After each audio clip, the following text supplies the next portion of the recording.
I spent my whole career trying to do enough so people would quit calling me an oddity. I'm like, so every year I wanted to win the passing title. Every year I wanted to go to the Super Bowl. It's like, what can I do so that people will quit calling me scrambler? Right. Like, I'm sick of it. Right. Tom Brady, there's always a chip on people's shoulder, right? That was my chip. The prototype today is the oddity. The rules changed and there's more space and it's more wide open than ever. I relish the opportunity that I can't have today, but I love that we're now the prototype.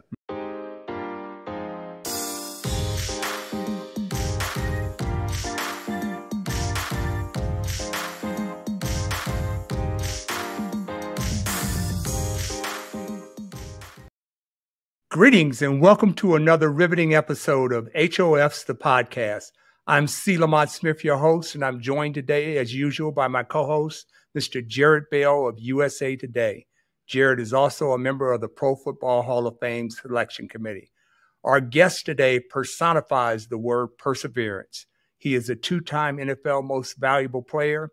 He was selected first-team All-Pro 3 times during his illustrious career, in addition to receiving 7 Pro Bowl nods. He is a 3-time Super Bowl champion and a Super Bowl MVP. Our guest is a member of the College Football Hall of Fame, and in 2005, he was inducted into the Pro Football Hall of Fame. We'd like to welcome Mr. Steve Young to HOF's The Podcast. Welcome, Steve. Thanks, Jared, Lamont. You guys are old friends. I shouldn't say old friends because that just bugs me nowadays because we're young friends. We're just getting started. I don't want to hear any baloney about this. Don't let the old man in, but it's great to be with you. Jared and I go back, I don't know, my gosh, Jared, back to when he was doing the beat, in the 90s. Early 90s, yeah. So we've known each other, all three of us, for a long time. It's fun to be a part of what you guys are doing. We're happy to have you here. We're going to dive right into this, Steve. You grew up in Greenwich, Connecticut. And after a great high school career, you chose between BYU and I believe it was UNC. Why BYU? Well, first of all, I want to know, I grew up in the main streets of Greenwich, Connecticut. So. Okay. I barely got out of there, man. You got street cred. It's just ridiculous. Oh, every time I hear I'm from Greenwich, Connecticut, I'm like, oh my gosh. Okay, got to think that how can I play football and be from Greenwich, Connecticut? But we were actually a pretty tough high school football team, if you can believe it. UNC, I mean, I think more than anything, I had been born in Salt Lake City. I had family in Utah. There's familiarity there. But there was also, right then in 1980, very few college. My dream was to be Roger Staubach. He was on my wall. That's who I wanted to be. I watched how he threw it. I looked on the poster on my wall. They had him kind of moving, and you could see his hand right on the ball. And I stared at that all the time, like where he put his fingers on the ball. And then when he talked, I'd like to talk like Roger Staubach. And that's just the hero stuff, right? And we all kind of had that when we were growing up. And so in my mind, when I'm going to college, I had no reason by my high school career to think that I could throw the football professionally. Like there was nothing about what I was doing in the wishbone, running around for Greenwich High School. And so North Carolina definitely was running the split veer with Kelvin Bryant, and he was an amazing player. And and so I could go down there and play, I think pretty much right away and run the split veer. But I had dreamed to be Roger Staubach. I wanted to throw it. And there were very few colleges. Miami, Stanford. Oh, Jared, I mean, you guys know this too. There was 3 or 4 schools that were throwing it like the pros. And BYU was one of them, and maybe the first one. And so I had the familiarity back, because I was from Utah, but I think more than anything, Jim McMahon was crushing it at BYU. Right. And he was no bigger than me. Jim was my size. And I was like, I was like, I can do it. And so I think more fundamentally why I decided about BYU was because of Jim McMahon, what he was doing and how I had dreamed of being Roger Staubach. And I knew I couldn't be Roger Staubach running the split veer at North Carolina. What's interesting is that, you make that choice and then you get there and you're immediately met with some adversity. I mean, it's not like they rolled out the red carpet for you and you became the starter immediately. I mean, they were, they were questioning. Well, Vermont, let me tell you right now, that's the foolishness of the decision because I've been running the wishbone. And so for everyone else in the world that had any idea who I was, which is very few humans, by the way, I don't even know many of the coaches knew my name. All they knew was I'd run the Wishbone. So there was no reason to think that out of my high school career, you would say, oh yeah, Jim McMahon, here's the next one. Right. No. And I showed up and I remember in the locker room, they listed on a piece of paper, the depth chart. So I can still see it like just blazed in my eyeballs. And I saw a quarterback and I had not much interaction. They give me a scholarship. I thought they liked me, and I looked at it. I was the 8th name. 8th string. There's 8 guys listed, and I'm a scholarship kid with the 8th guy. Right. So I'm like, you're telling me there's 7 other guys with scholarships to play football, quarterback? Wait, what? How did I not know? Right. Why didn't someone tell me? And the names are just, from Royce Bybee to Jim McMahon to Eric Kuzmarzik and Jim Kimball and Mark Halgo. And I remember those names like the back of my hand. And that's what I was. I was 8th string. And so they put me I was doing scout team. And I don't know that anyone knew my name. Doug Scoville was the offensive coordinator at the time. And he didn't know my name. In fact, the first time he spoke to me was in November. We ended up running we had the JV program back then. JV would go play UNLV, Air Force, some of the junior colleges in Utah. And there was 3 quarterbacks on JV and we'd rotate. My game came up. We were at Air Force. And I remember Andy Reid was the coach of the JV team. How about that? And he walked in and said, hey, Mark Halgo's dad flew in from Minnesota. And, is it okay if he starts?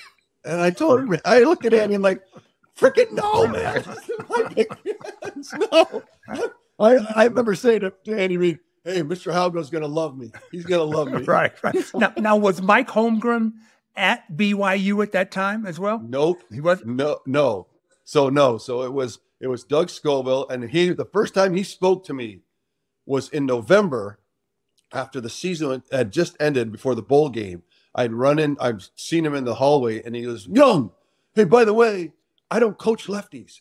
I was like, oh my gosh, he knows my name, but that doesn't seem to be a positive because I'm lefty. And I remember thinking, I look back on that, I was like, because I always felt like I knew that when I threw with other lefties, I'd be like, well, that's weird. But I never saw myself as weird. And so here I was trying to make a break, trying to be Roger Staubach, and my coach won't coach me because I'm lefty. So 2 months later, he was hired as the head coach of San Diego State. And that was the miracle for me because I was dead. They moved me to defense. Tom Holmoe, who is now the athletic director at BYU, was playing defensive back, was my teammate at the 49ers. He was working out with me in the winter practices running safety, and I was heating it. And so I'd go after practice and throw with the quarterbacks because I didn't want to give up. And Ted Tollner was hired as the offensive coordinator before Mike Holmgren, 2 years before. And Ted Tollner came in and saw me throw, and he goes, you throw the ball pretty well. Why are they moving you to defense? And I says, well, because I'm lefty. Dang. God. And Ted Tollner's like, what? That's insane. So he went to Lavelle Edwards and said, hey, what are you doing? And Lavelle didn't know anything about the lefty thing. He just knew that I was super fast and thought I could play DB, and there's so many quarterbacks. And Ted goes, look, do me a favor. Let him have 2 weeks of spring ball, 2 weeks, and then we'll see where we are. And if he hasn't made any kind of gains, then let's let him go back to defense. And so those 2 weeks in April where my football career happened one way or another. Wow. So now, eventually you became the starting quarterback. In your senior year, you passed for 3,902 yards, 33 touchdowns. You run for 544 yards, which I'm going to come back to later on, and finished second in the Heisman race. What changed? A couple of fundamental things. I was watching Jim McMahon throw, and I noticed that his hand came down and turned in. And I'm like, because I kind of have my hand go up. And I was always frustrated because I wasn't throwing the ball as hard as I thought I could. And in that technique, which is so obvious to quarterbacks, it's sad that it wasn't, kind of intuitive to me. I started doing that. And when that happened, and that was just at the end of my freshman year, I suddenly could throw it with real velocity, and I could put it right there. Suddenly this talent that I didn't know I had just exploded on me. And so then when I was throwing, that's what Ted Tollner saw. Man, I could throw it anywhere, any place, right where you want it. And that had all just happened in the last couple of months. So that changed. That's when I could play quarterback. My dream of being Roger Staubach became possible when that happened, because then I had the unique skills that you have to have. And then I think more than anything, that spring ball, because of that talent, it just came out. You know what I mean? It's like all of a sudden, because all the rest of it was really easy for me. Moving around, finding the open guy, calling the plays. I was a guy that could memorize and get the data, and loved kind of grinding through it and memorizing it all. So all that kind of all came together. That's how it happened. And then the great thing about being able to move around is when you're transitioning, you have this buffer because you're kind of figuring it out, and you don't have to wait around to figure it out. You can just run around and make stuff happen. And that's so I remember I replaced Jim McMahon my sophomore year at Colorado and ran around and beat Colorado just like out of just pure my old wishbone days. You know what I mean? Like we just were flying around. But then that just built on itself. And then by my senior year, I really kind of dug into that whole, just trying to become a great, efficient quarterback, and couldn't catch Mike Rozier. I chased him all that whole year, man. And that sucker, he just kept running. And he ended up winning the Heisman. And I was second in the Heisman. I went back for the trophy presentation. I thought there might be a chance. When they announced him, they walked over and gave him the trophy. And then someone like right behind him walked over and gave me a sweatsuit that said Heisman. That's my consolation prize. So he had the trophy, and I had a 1930s weight sweatsuit. Right. I still have that sweatsuit, Jared. I still have that. Hey, memories, man. Hey, you think about your career after BYU, before the 49ers, and the two significant, pillars to this narrative is the USFL and that large contract, and the Tampa Bay Buccaneers. Let's go with that big contract. How much do you have left from that $40 million? That's all done. But it was, I chose. I mean, Sam Weiss came out, worked me out at BYU. They had the first draft choice. Kenny Anderson was a quarterback. They said, we're going to take you.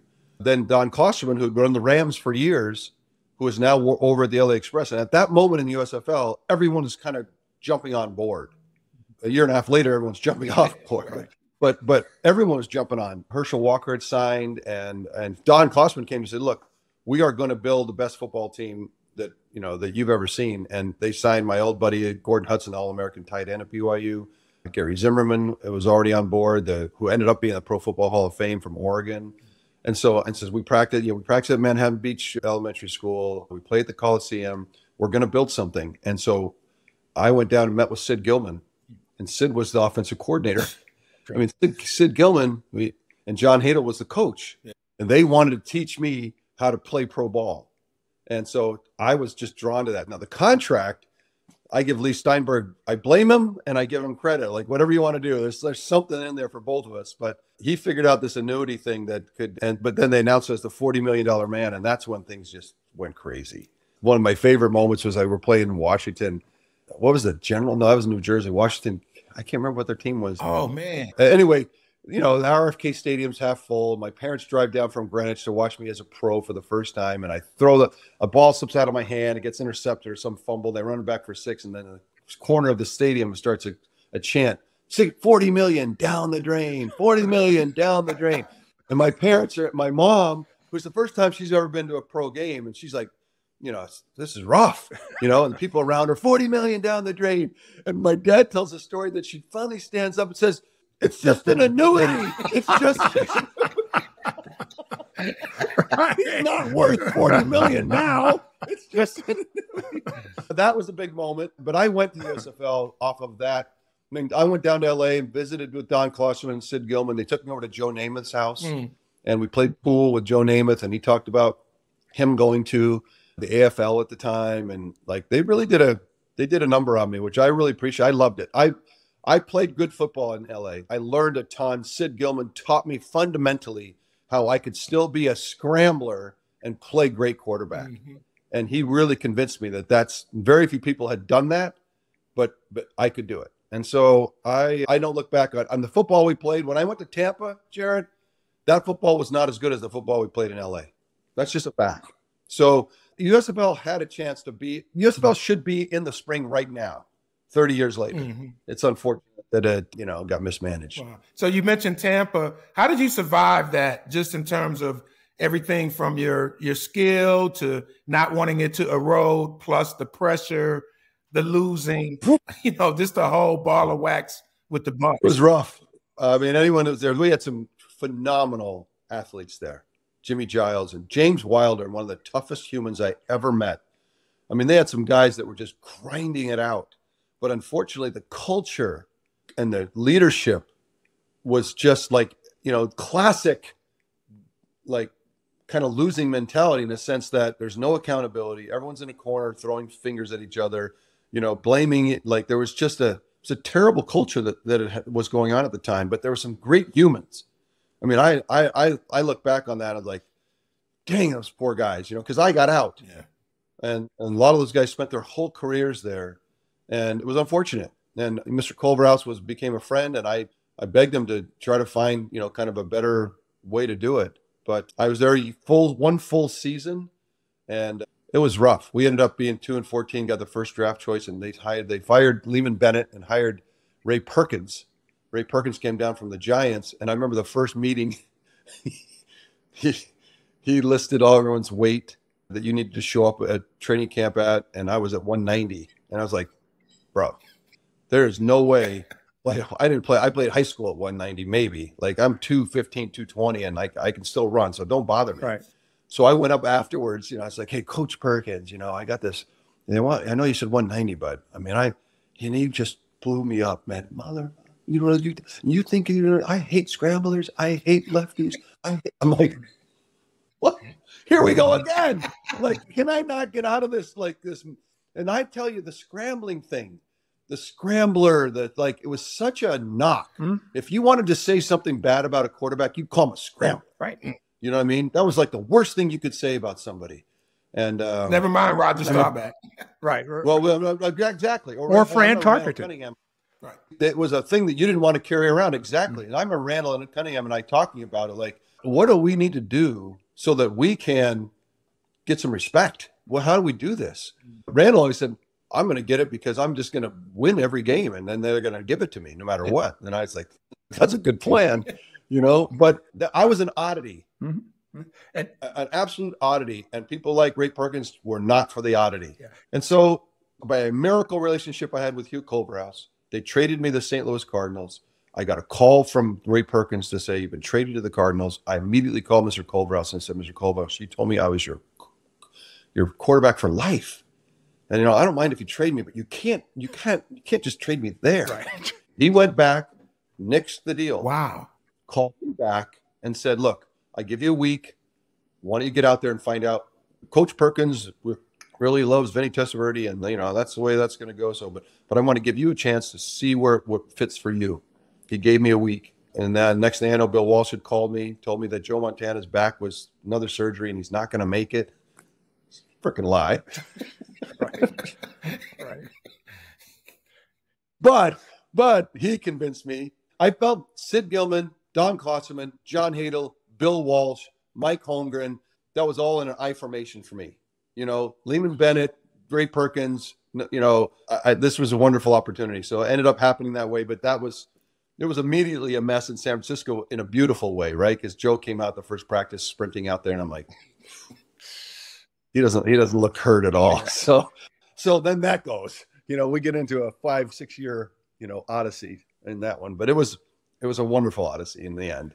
I want to touch on this whole scrambling thing again that you talked about earlier. You go for 544 your senior year at Brigham Young, but you rush for 43 touchdowns during your career. What do you think of today's dual threat quarterbacks? And then I'm going to put you on the spot. Who do you think is the best dual threat guy out there now? Ramon, I love this. I love this question. The game today you watched, last night with Tua and Jalen. like that's my game. Yeah. That the prototype today is the oddity that I kind of had to go through, what Randall had to go through. I mean, I talked to Michael Vick about it. Like we were oddities. And this is, I was talking about my tribe. This is my tribe. This is my game. This is my time. The rules changed and there's more space and it's more wide open than ever. And you have to get on your horse today to go get those yards, or else you're going to lose in championship football. I mean, Patrick Mahomes proves that every week. Josh Allen proves that every week. And in fact, even Joe Burrow and others, they have to, you know, and I'm begging for Lamar to get the help so that he can show that he's the best in the league. So I'm energized every week. I watch because it's like, yeah, yeah. Like you can imagine, it's like, I opened the door to this. Yeah, exactly. Yeah, no, not as much that. It's just that I so much want to, I relish it. I relish the opportunity that I can't have today, but I love that we're now the prototype. I mean, Bryce Young is going to be, drafted next year and the next year and the next year. You know, it's not like just a 1 year kind of thing. These are the kind of guys that are going to be the future of the game and this present of the game. And so if I say today it's Patrick Mahomes, because the art of it for both of you, and I think you know this, is you have the ability to go get those yards. You have the ability to extend plays and do heroic things, Superman cape. But that's not the main course. Right. It's not an oddity anymore. It's a needed necessity to a part of your game. But the game still is sophisticated passer in the pocket. Like, in other words, call the play, run the play, get the most out of it that you can. And then once you've exhausted that, go put the knife in. Right now, go end it. And so Patrick Mahomes has done that. I don't know if you saw the game yesterday, but he is distributing the ball. He now realizes that I can be Superman, no problem. But in being the Superman, if I don't give the play in the huddle time to kind of let it cook, then I'm actually take away from the team. Because remember they lost the championship game against the Bills, I want to say, the Bengals, when they went up big and they just started running around and trying to, and he can't be Superman in championship football enough to not just play the position. So he's both. He's a sophisticated thrower of the football and he's Superman. And I think that I love the discipline in his game, and I urge everyone else. I can see Tua going through that. I can see Lamar going through that. Jalen's already really kind of really much faster than I thought getting there. You know what I mean? And so once you can master the sophistication in the pocket, I tell those guys, you never lose your legs. Never. I was 38 years old running around. You're not going to lose that ability. You don't have to work at it. You don't have to practice it. You don't have to even spend any time mentally trying to prepare for it. It's natural. It'll come. What's not is the excellence and the sophistication of throwing the football in the NFL in the pocket. So I'm loving it. You can see that I get super energized about this because from Doug Scoville turning to me and saying, I don't coach lefties and scramblers, it's like, it's been in my heart for a long time. And so the idea that the NFL has come full circle, because I spent my whole career trying to do enough so people would quit calling me an oddity. I'm like, so every year I wanted to win the passing title. Every year I wanted to have the efficiency record. Every year I wanted to go to the Super Bowl. It's like, what can I do so that people will quit calling me scrambler? Like, I'm sick of it. Right. And I think I see Tom Brady, there's always a chip on people's shoulder, right? That was my chip. And if you want to call Roger Staubach a scrambler to his face, good luck. So I think all of us, all the way back to Roger and Fran, like we knew, and again, with Randall, my guys like Randall and Michael, we knew we could dominate. People didn't take us in the way that I thought that they should. Now the game is, we're all kind of chuckling, right? Because it's like the future is us. So it's super cool. Who's the best at it right now? Oh, the best. Patrick Mahomes is the best right now because he's the sophisticated passer, and you see him every game, very willing and reflexively going out and doing the Superman stuff. But what he's doing underneath it is very efficient, smart, get the ball out, distributing, game managing, right? People always say he's a game manager as a cut. That's a fundamental part of the job. Right. And he's being a great game manager out of the huddle and yet can go be Superman. He's got that kind of figured out, which is super cool. Great. Man, so you go to San Francisco, which under Bill Walsh was the ultimate system for discipline and the passing game and how sophisticated it was. What was that transition like beyond the next question about Joe Montana? Yeah, it was nirvana. It was football quarterback nirvana, because he was a couple generations ahead of everyone in the league. Look, in every way. He talked about mental health. He talked about hydration and nutrition. He talked about sleep. He talked about your marriage, making sure that he talked about partnership. I, as coaches, were partners with the players. Eddie DeBartolo, your family.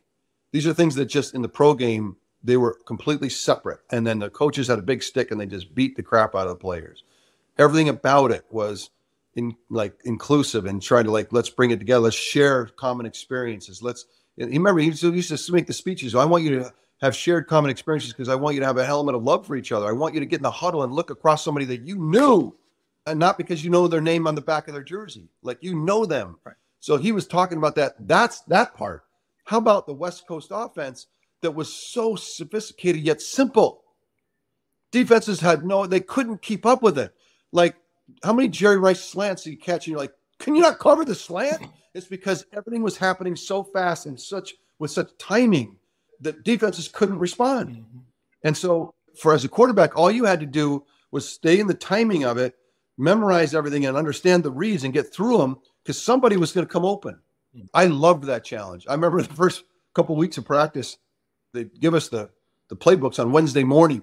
And, immediately you could see Joe going through it, memorizing, and I'd go through it, memorizing. And then Bill would come in and install it and immediately would say, so what do we do here? And Joe would say, well, we it's a basic cross. And I'd be like, it bugged me, because I'm like, I'm smart. I can't get it that fast.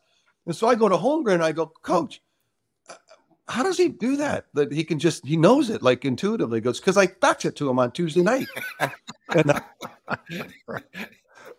that's how it was. But you couldn't wait to get to work. You couldn't wait to get on this field. You couldn't wait to throw it to Jerry Rice, because he's going to be open. And in the pro game, there was nobody open. Mm-hmm. It was rough. In college, everybody's open. In the pro game, nobody's open. And so that whole kind of system and how he was doing it and how he was talking about it just sung to my heart. Like, I'm honestly, you had me at hello. And so going through all of the things that Jared's about to ask me, just put that as a backdrop to all the drama and the intrigue, because as a backdrop, I'd been in Tampa. I'd seen what that could look like. And this was not that.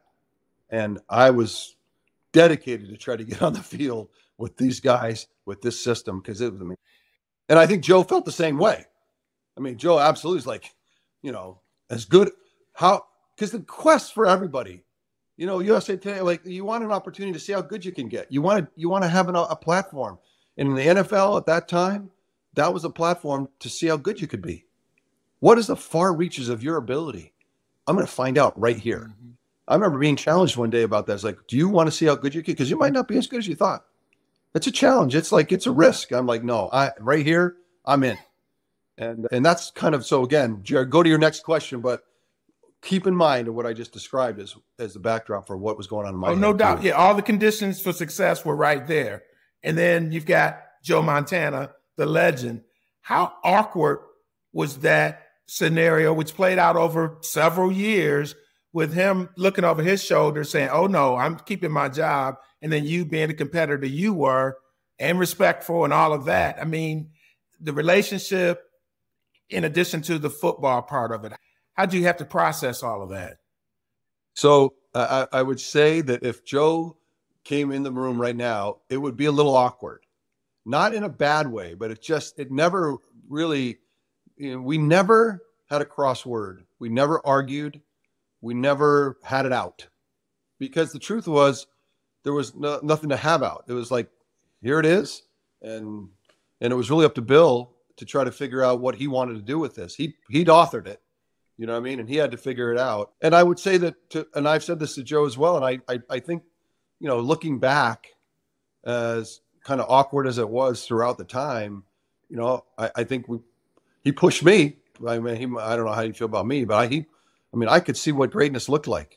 Mm-hmm. And I could see, I don't remember that game in Philly in 1991 with 1990 with Reggie White and Jerome Brown, and they had they were just killers, and they were amazing. They were the best defense I've ever seen in my whole life. Mm-hmm. And Joe went back there and did things that I remember going, wow. And is that what it is? If that's greatness, I got work. I got to go to work. You know what I mean? Like, and so in that way, I was driven to places that I probably, you know, you had to see it. And so I'm grateful for that. It was painful to watch. I mean, I didn't want to watch. I remember telling my dad when I was going to San Francisco, I'm so glad I can go play because I don't want to watch. I'll go to law school if I'm going to watch. Mm. And so there I was watching. I hated every minute of it, but there was great benefit at coming, as history will show. But at the time, you know, again, we weren't toxic people. He's a great dude. I feel like I'm a pretty good guy. Like we weren't at each other's throats, but it was, Jared, you were living it, man. It was intense. And I think looking back, the truth is the 49ers got the best of both of us. Yeah. You know what I mean? Like, remember when I showed up, Joe went on a tear. He won the MVP. He won, like, you know, until he got hurt. It was, it was unbelievable what he was doing. Yeah. So 89, 90, whew.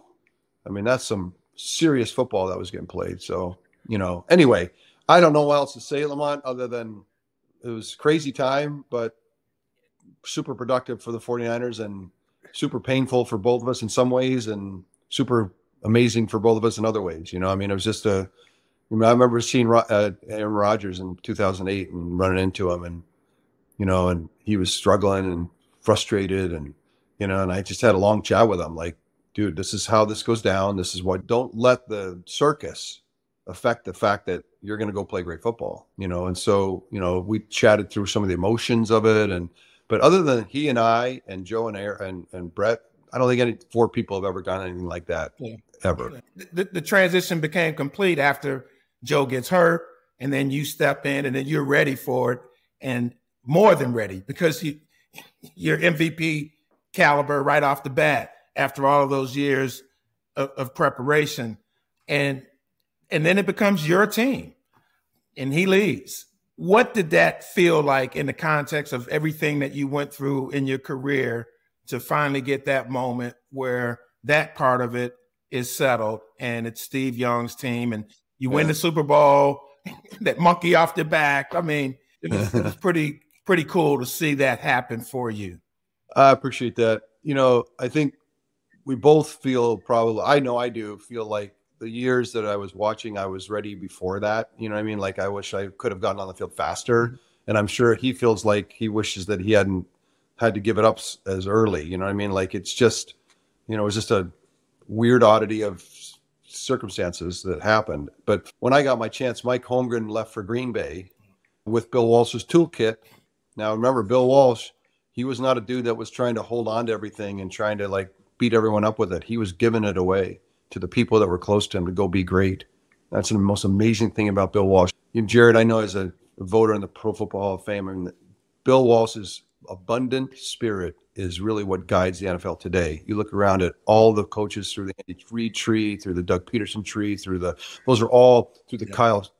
Mike Shanahan tree. Those are all Bill Walsh proteges. You know, right? They're all the same. And it's all over the league. But anyway, as Mike Holmgren left, Mike Shanahan comes in. He'd just been fired by the Raiders. And he and I were just, I don't know what it was about the two of us, but we both had chips on our shoulders, and both of us, we sung the same songs. I called Mike, let's go over it again, Shanahan. Like, that was just together.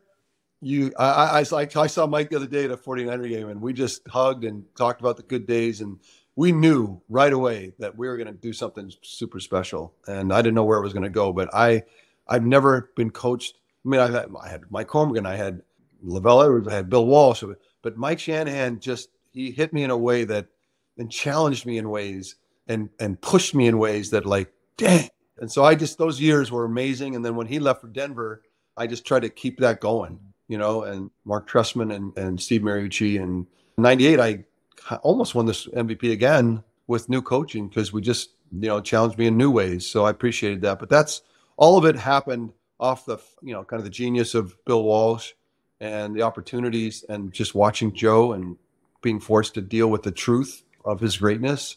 Mike, going back to Wishbone and Greenwich High School, we've walked the whole way, which is, I sense that's what you wanted to do. I apologize for being so long-winded about it, but you can see that the arc of it really is there's some fundamental moments that changed history for me, and then some other things that just were kind of amazingly fortunate to be able to get to San Francisco. There was, at the time, BYU was throwing the football. There was not many people that were. At the time, the 49ers ran the West Coast, treated the quarterback, elevated the quarterback in a way that allowed them to be as good as they could be. There were maybe 4 other places in the league at the time. Yeah. You know what I mean? So, that's pretty fortunate. Sure. That's pretty fortunate. I want to go back, though, because, we went back to that period of time when you were waiting your turn in San Francisco. In the introduction, I said you're the personification of perseverance. What was it during those 3 years or 4 years, I forget what it was, when you had to wait for your turn, when you were in San Francisco? What did you reach for inside to get you to get through that and then go on and achieve greatness? Because that's what this podcast is about. And people need inspiration for that type of thing. Where did you go? Yeah. Where did you go to get that? Man, the challenge, I'm telling you, the years of daily grind, of getting up and just feeling like, this is rough. This is tough. Wherever it was, whether it was showing up at 8th string or being in Tampa or grinding through the USFL or getting there and Joe's healthy or like whatever it is, and then taking over for the great 49ers and the greatness of Joe, and then trying to fill those, like all of that there's just so many individual days of grind. And I think there's people say, okay, what's the secret? Well, the secret is getting up and kind of driving down and going through it. And I guess number one and most important is not play the victim. That's where I got into a jam. Any time I started to feel victimized, like I've been done wrong, this is not fair, I'm not getting the help that I need. All of that, although true, possibly, was just mitigating circumstances, the fundamental truth that I have to go through it myself. I have to stop complaining, stop moaning, I almost lost my job in 1991 because I got in this hole of depression and victimization and it's not my fault and stop. And so much of that I see back in my years at BYU when I was blaming the coaches. They don't know my name. Stop. And you're looking for inspiration. Let me tell you, anyone listening to this, you have got to watch, take inventory of the places where you feel victimized. It might be completely true, but it can't lead. It can't be what you say first. What you say first is, I have the opportunity to change it. I'm going to go do it. I'm going to get through it. And I'm not going to make the trouble the thing. I'm going to make the solution the thing. And when I did that with replacing Joe Montana, I left all of that behind and all I saw was green grass in front of me.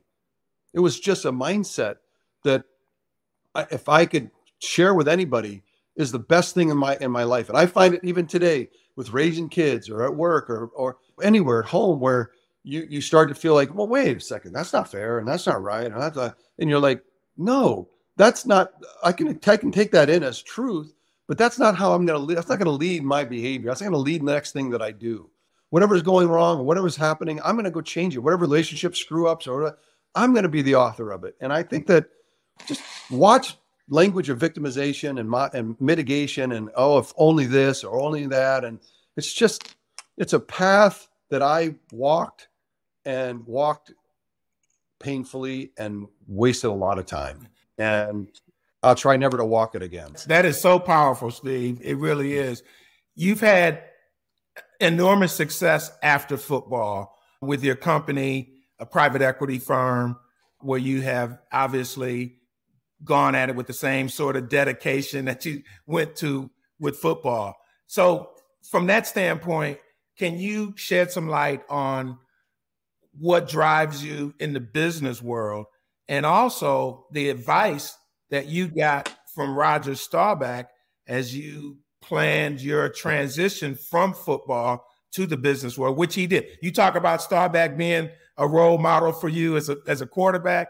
He was also a role model for you when it came to business. Tell us a little bit about the advice you got from Roger and how it's all played out in the business world.